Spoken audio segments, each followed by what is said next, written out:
तो भारत और पाकिस्तान के बीच में युद्ध खत्म हो गया है, लेकिन एक बार फिर से दोनों देशों के डीजीएमओ 12 मई को बातचीत करेंगे।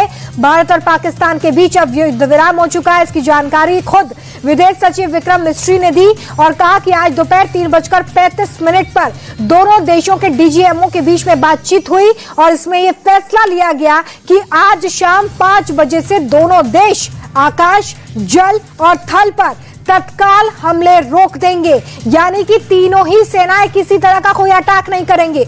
इसके साथ ही दोनों देशों के बीच में सीज फायर होगा।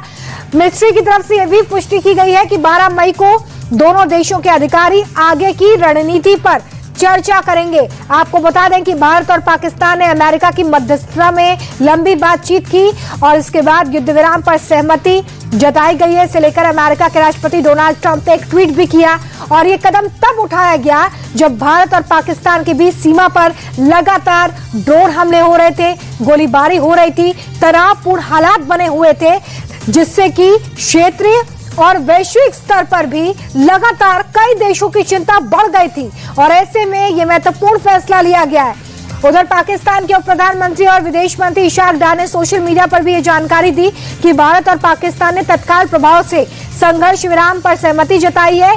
वो आगे कह रहे हैं कि पाकिस्तान ने हमेशा क्षेत्र में शांति और सुरक्षा के प्रयास किए हैं, अपनी संप्रभुता और क्षेत्र अखंडता से समझौता किए बिना। ये पाकिस्तान के हालांकि बदले हुए सुर है, क्योंकि पाकिस्तान की कथनी और करनी में फर्क है। ये पूरा विश्व जानता है पाकिस्तान किस तरीके से आतंकियों को पनाह देता है, आतंकी टेरर कैंप्स को पनपने देता है, कैसे आतंकियों के जनाजे में आर्मी के अफसर शामिल होते हैं, कैसे वो आतंकियों का पक्षधर है, कैसे वो भारत के खिलाफ आतंकियों को पनाह देने का काम करता है और कैसे वो भारत के खिलाफ साजिश करने का जाल बुनता रहता है। ये किसी से छिपा नहीं है, लेकिन फिलहाल ये बड़ी जानकारी है जहां पर दोनों ही देशों के बीच में सीज फायर की बात सामने आई है। और देखिए, भारत और पाकिस्तान के बीच अचानक घोषित हुए संघर्ष विराम के पीछे एक बड़ी कूटनीतिक वजह भी हो सकती है। जिस तरीके से लगातार मीटिंग्स हो रही थी, जो विदेश मंत्री एस जयशंकर है वो लगातार अमेरिकी विदेश मंत्री के संपर्क में थे। एनएसए अजीत डोभाल भी प्रधानमंत्री के साथ लगातार बैठकें कर रहे थे, सेना प्रमुखों के साथ सीडीएस की बैठक हो रही थी। तो इसके पीछे एक बड़ी कूटनीतिक वजह भी हो सकती है, जिसका खुलासा आने वाले समय में जरूर किया जाएगा।